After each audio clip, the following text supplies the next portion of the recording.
Welcome. Today we have Nick Diego, former developer advocate, product marketing for WordPress Studio. How do you introduce yourself these days? How do you say what you do? Well, I was a developer advocate working on WordPress, and then now I'm focusing on most of my time on Studio doing product marketing for Studio and other developer-oriented projects on WordPress.com.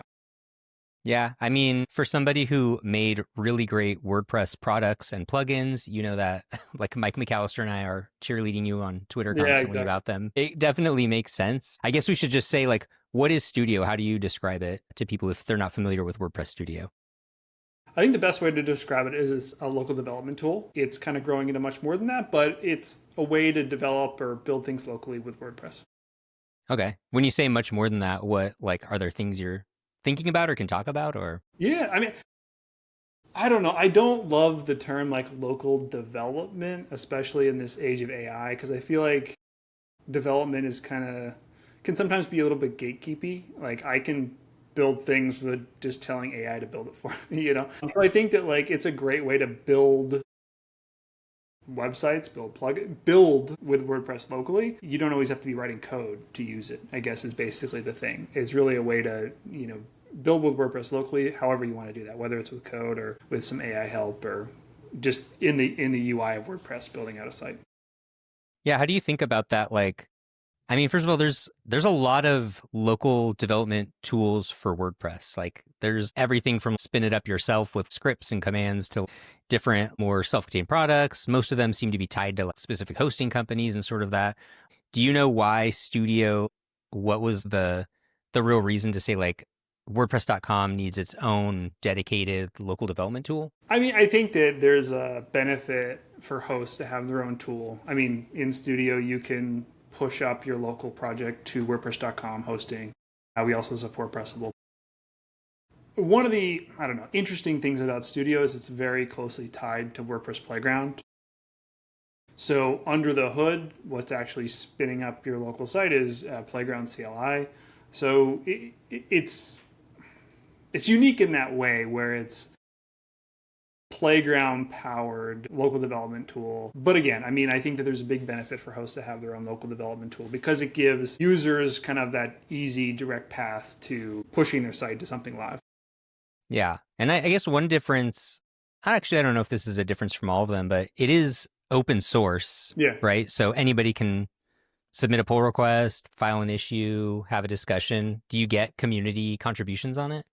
We do some. Like it's something that I really want to see more. Coming from the WordPress project in Gutenberg where we get like a bajillion issues and stuff like that. That's actually an area where I think that I'd like to see more engagement from the community because I have actually my own. I mean, you can fork Studio and have your own instance, if you want.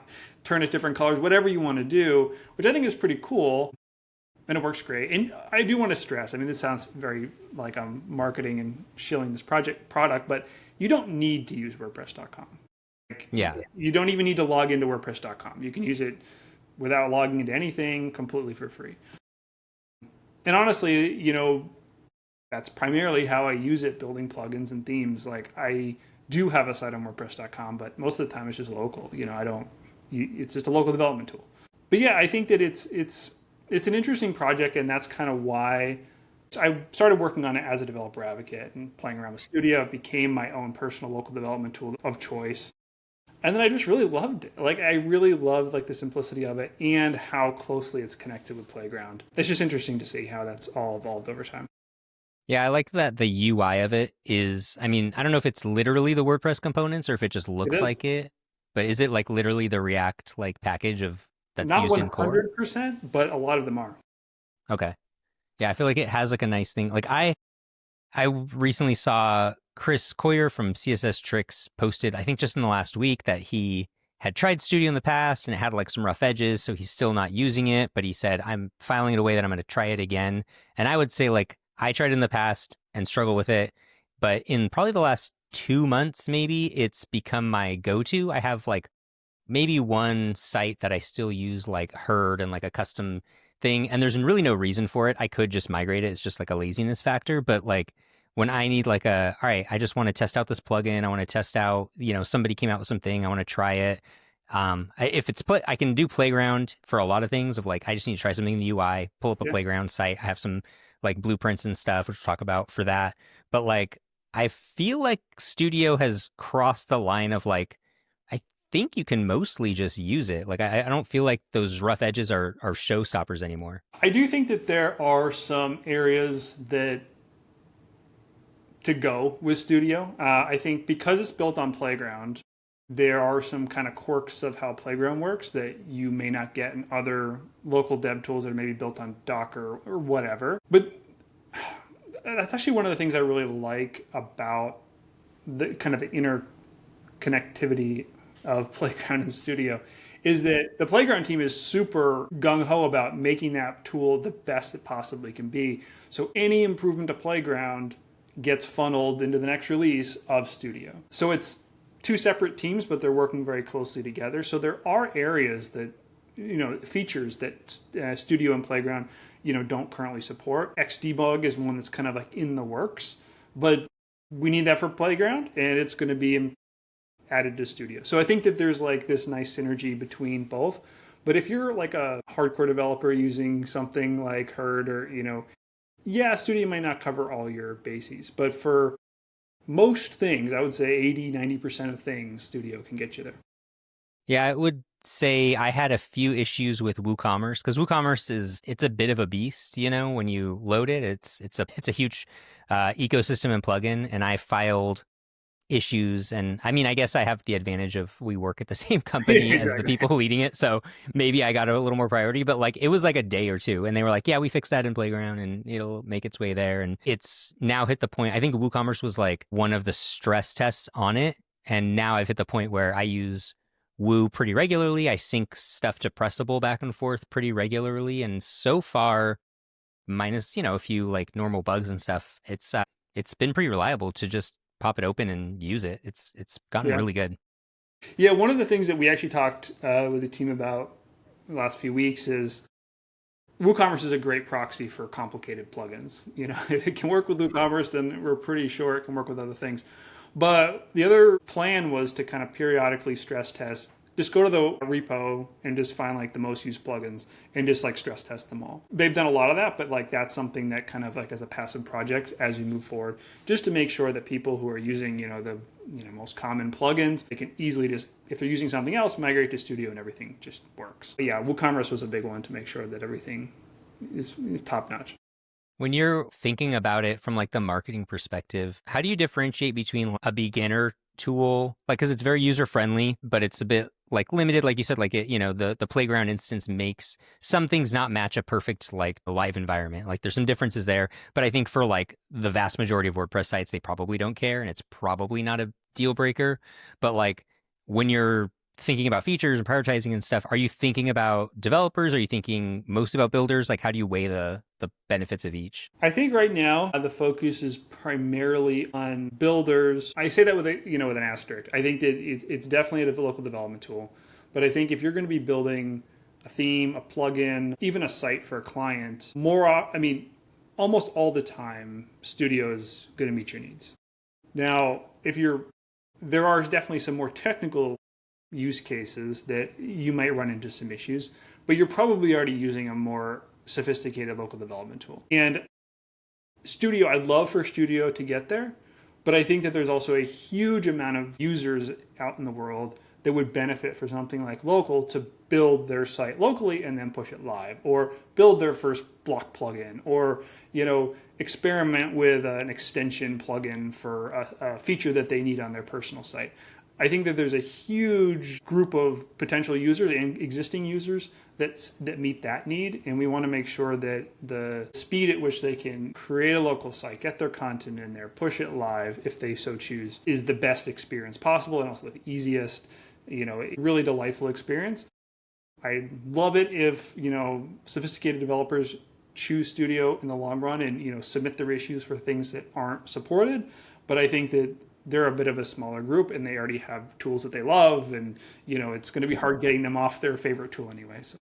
Do you guys promote it? Like I could imagine that Automatic has its Automatic for Agencies program, Mm-hmm. which I've like dug into recently we're doing like an event with them, and actually we've done a couple events with them, and I met a bunch of people at WordCamp US who were like, we're an automatic for agencies and it's actually really good. There's a bunch of like benefits to it. And it really is that audience of like people building, small to medium sites, building a lot of them, all that sort of stuff. Are there like discovery ways so that like that audience is aware of it and they're paying attention to it and like leaned into it? That's an audience that we're very keen on focusing. I mean, we do share information around release information to the A4A group, but that is kind of like that small to mid-sized agency. That is a big target area that we want to kind of take advantage of, because there's a lot of great insights in those small to mid-sized agencies that can help inform the product. So you mentioned about GitHub before and getting issues. Like right now, I think that Studio is in a great place. But the big thing we need right now is user feedback on where to go next. What additional things do you need that would, push you over the edge to start using Studio? And that agency group is a big cohort that we're focused on. Yeah, I have a few issues in there. You can definitely feel free to prioritize that. Actually, you guys got the one recently was the selective sync where if you're syncing from pressable.com, like before it was like, oh, do you want your files, your database? But now it's like, cause I want to be like, don't sync this plugin or this plugin or this plugin because I'm working on those locally and stuff. And now that's all there. That was, I would say, one of the more important features for me.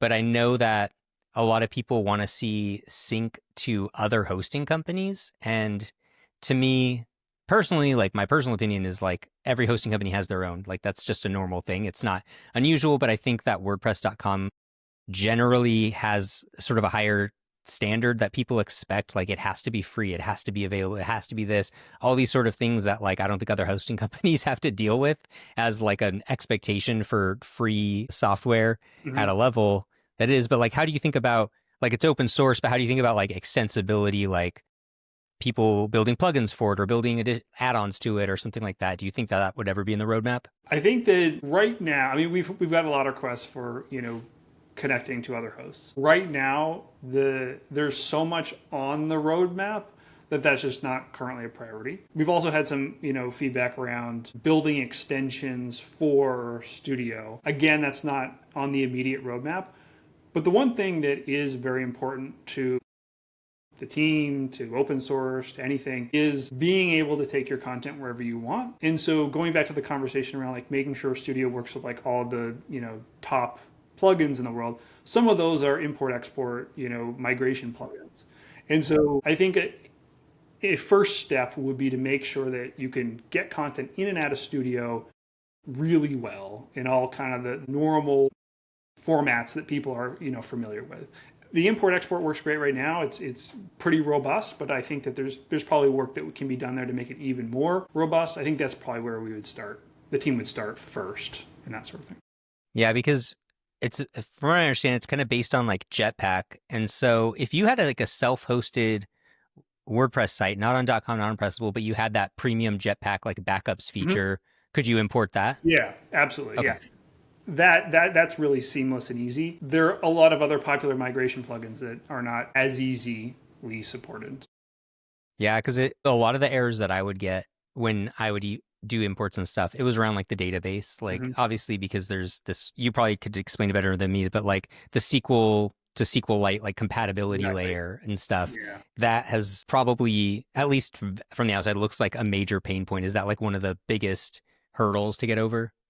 I'm not a database person, but that is one of the unique aspects of Studios that uses SQLite, as opposed to some other SQL database full on. Again, I'm clearly making it clear that I don't know what I'm talking about, but that is an area that has been identified as a sticking point for some users who are trying to migrate things. Yeah, I would love to see SQLite like more. Like from what I understand, it's just like more of a flat file than like a server hosted database and stuff. And like I don't know, probably 80% of WordPress websites would be more than capable. Like my own blog would be more than capable running on a SQLite database. Maybe not now because I put Jetpack on it, but like in the past, it was that sort of thing. I feel like, I don't know, I feel like the way that they're approaching it coming through this direction where it's like full compatibility backwards will end up maybe paying off, and it'll make the concept of a SQLite based WordPress, which I know like even Matt Mullenweg's kind of promoted, maybe be a possibility. I don't know. It's really interesting, and I think that I'm going to go back to this, but the fact that Studio is tied so closely to Playground, which is tied so closely to SQLite, and there's like a nice synergy there that as the technology continues to improve, they all kind of improve, and it's an exciting area. I mean, I'm not the one doing it, but I know for the engineers involved, it is an exciting area to be working on. One of the new features, and it was one that we talked about like just at work and how it would go, is like blueprints. And there's the concept of playground blueprints, which I use a lot, where I have like blueprints for like, give me the WooCommerce, like a development version with a bunch of fake data in it, and I spin it up on Playground if I want to test something like that. What was like the process of thinking about how you would do like blueprints, which are just JSON files, Mm-hmm. into Studio, where it's like, I need a UI, I need a user experience, I need something like cohesive, and then also like the blueprints have to look good too, you know? What was like that process like? Yeah, so as we're talking, blueprints have just been released in Studio in 1.6.0. Um, Blueprints are interesting because I think there are other local development tools, and the term blueprints kind of used across all the tools. In other tools, a blueprint's basically like a clone of a website or like a scaffold, which is the whole site, and then you like copy it as a starting point, and then you build from there. Side note: duplicating sites in Studio is another minor thing that we're focusing on trying to add to the app. Yes, But please. yeah, I mean that'd be fantastic. I needed that one. Yeah, but that would essentially accomplish that, copying a site as a scaffold and then starting a new site from there. Blueprints are different. Like you said, they're just a JSON file. And they originated from Playground. The idea came from Playground. And you may have already used blueprints out in the world. We have a blueprint to test the most recent WordPress release. So 6.9 is coming out soon. There'll be a testing blueprint that you can spin up.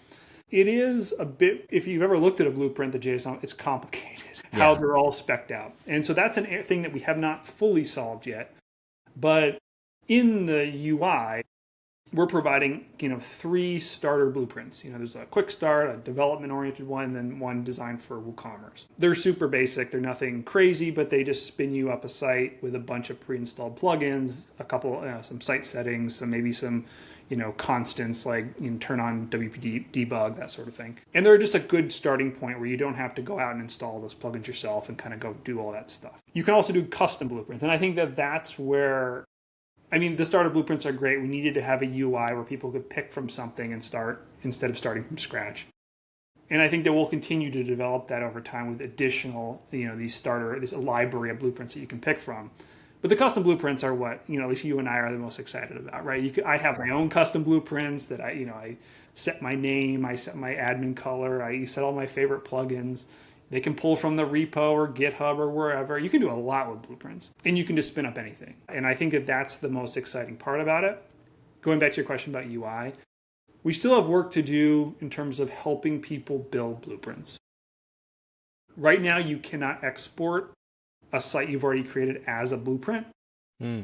But I think in future releases, we're going to explore how can we help people who are maybe not familiar with blueprints, help them create them more easily. I found AI is really good for it because you can just go into any AI, pass in the Playground docs and say, make me a blueprint that does X, Y, Z. But it is a bit of a hurdle for maybe non-developers to build blueprints. But it really opens a door for a lot in the future. Yeah, one of the key things I like about a blueprint versus like the template site approach is because I've had plenty of in the agency world, you have your template and stuff. And the fun thing is that every time you spin up a new site, you have 50 plugins out of date because you made the template site 2 months Yeah. ago or 2 years ago. Yeah. And you got to go update all the plugins and all this sort of stuff. And with a blueprint, it's no, this is fresh. It tells you the plugins, but it's going to get the latest version of everything. And then there's that extra layer of I use run these WP CLI commands when you start up the site, import this content, generate this data, that sort of stuff. All of that stuff makes it so much more powerful. But yeah, I could imagine eventually what would be really cool is the way that I can one click open a Playground blueprint in playground.com. It would be great to click and now open that in Studio. And now I have that whole thing on my local environment or something like that. And just here's a link to a WordPress site, but it actually loads on your machine and does all this stuff. There's a lot of potential value around blueprints. So I'm glad it's at least in there. Yeah, absolutely. I think that this initial release was just to get the functionality in there. I'm going to go behind the scenes a little bit, but this release was particularly challenging. Anybody who's looked at the release cadence has noticed that this release took a long time. The reason was it wasn't just blueprints that was added. The entire underlying architecture of Studio was basically changed. It went from being powered by WP Now, which was a tool built a few years ago, again, Playground based, but a little bit different. And then now it's running Playground CLI, which is what's powering Playground. So that's the new thing. And that sets the stage for a ton of exciting stuff in the future. Because blueprints themselves, right now we're on blueprints v1, there is a blueprints v2 that is in the works that makes blueprints even more powerful. Converting to WP Now to WP CLI sets a stage so that Studio can support V2 whenever V2 is ready. So there's a lot of exciting stuff with blueprints. This is kind of just the first stop. Yeah, we had in Woo, we had like a blueprint export tool that they built. And like immediately I was like, no, this needs to be in WordPress. But it was, I think the hard part was understanding that like blueprints don't seem to be great for like too much content because it can get really slow. Maybe like the first time, but like if you're using a blueprint repeatedly and you want to migrate a bunch of content, but it's really good for like settings, plugins, and themes. And there's like a difference between like filling up a site with a ton of content, which I don't think blueprints really solve. And I don't know if V2 will look at that, but like spinning up a site with just like the settings, everything that you need. Does V2 touch content at all, or is that still kind of? You know, I admittedly have not dived too far into V2 yet, but I like your point about content because, for example, there's what is it? The Smooth generator at Woo? Yeah. generator plugin. So Yeah. that's a plugin for WooCommerce that lets you generate custom data. So in the blueprint for WooCommerce, it installs that plugin. It doesn't do the content part of it, but you can run that from the plugin. So I think that I like to envision blueprints as like just a workflow tool. Like it's a way for you just to, if you're building the same kind of site over and over and over again, you just create a blueprint for it, and it just like massively speeds up your workflow. So, but that's why I think it's so interesting from like an agency perspective. Like if you have your own custom plugins you always are installing on every single agency site, turn it into a blueprint, pull them all in, very quick and easy. The last kind of like area I wanted to dive into is AI because, of course you have to. There's like two sides of it. I guess the first side is that you have like the first side is the user side of it where you have an assistant AI inside of it. I find like I don't often use it because I have AI where I'm working in my code or where, and I don't use it. Do you guys track like, does that being used? Do you think like that's something you'll like dig into and it would be like kind of a like, Claude Code for WordPress or something? Or do you think developers just want the AI in their VS Code or wherever they're working? It's a good question. I think that the AI inside of Studio right now is pretty basic. Basically, it just runs WPCLI commands and, can give you some answers on things. It's an area where, I mean, it was built a while ago, earlier in this year. So it's in terms of like the AI lifespan, that's like a decade ago.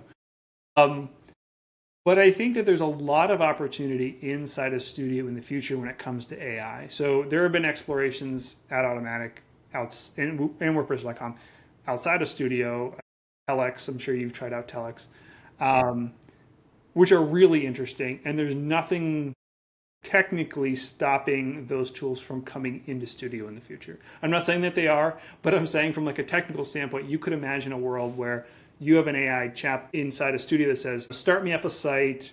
I want the site to include WooCommerce and make sure my name is set to Nick Diego and make sure the admin color is modern. And it just agentically does it all for you. Like, I think that would be like a really cool thing. Give me a bunch of sample content for, my WooCommerce site.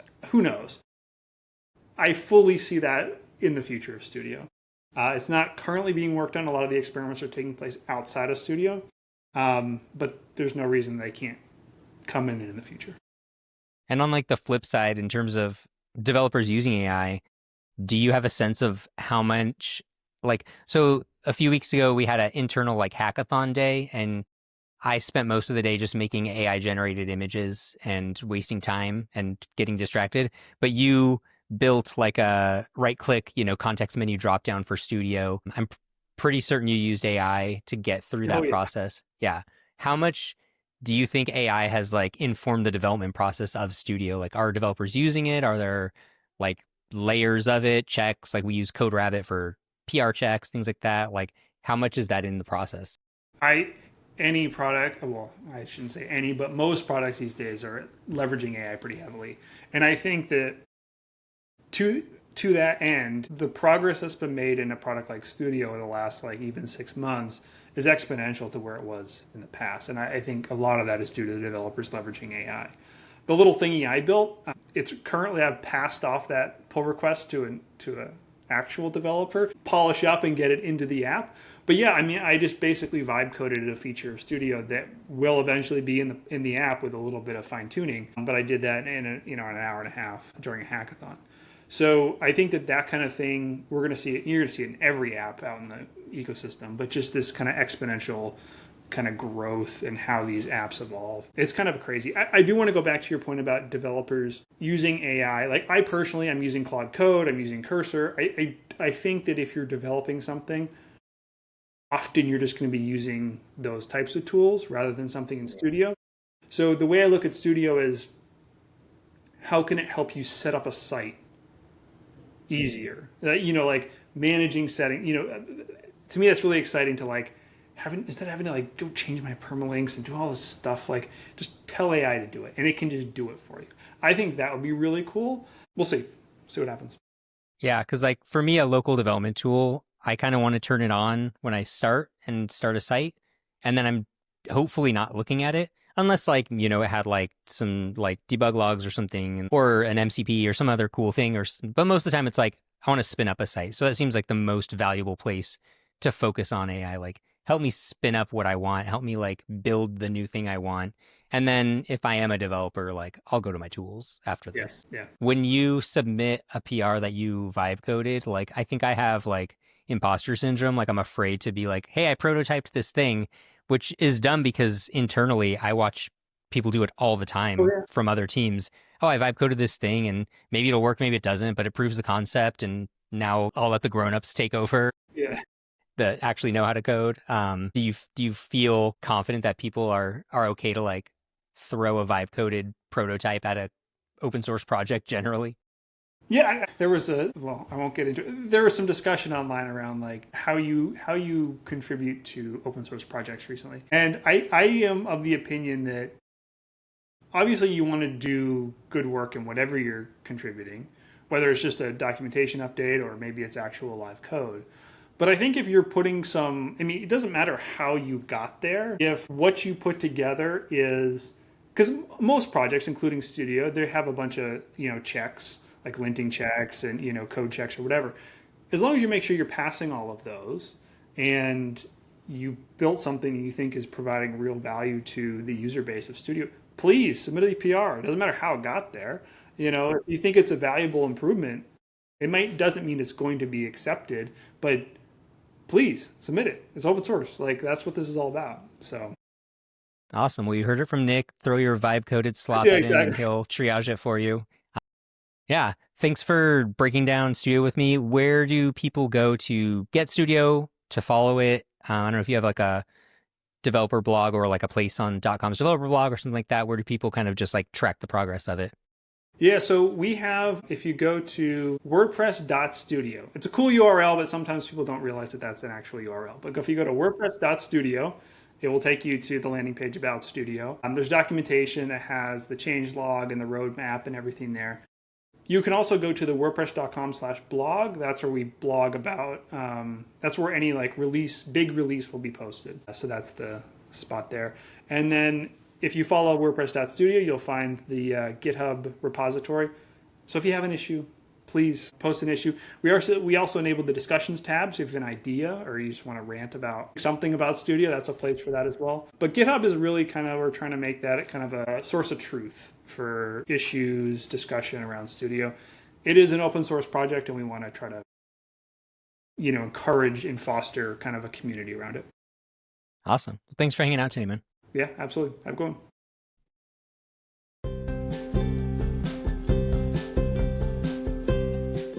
Webmasters is hosted by me, Brian Cords. If you enjoyed the show, be sure to like and subscribe, leave us a review, or share this episode. For more, visit webmasters.fm. Until next time.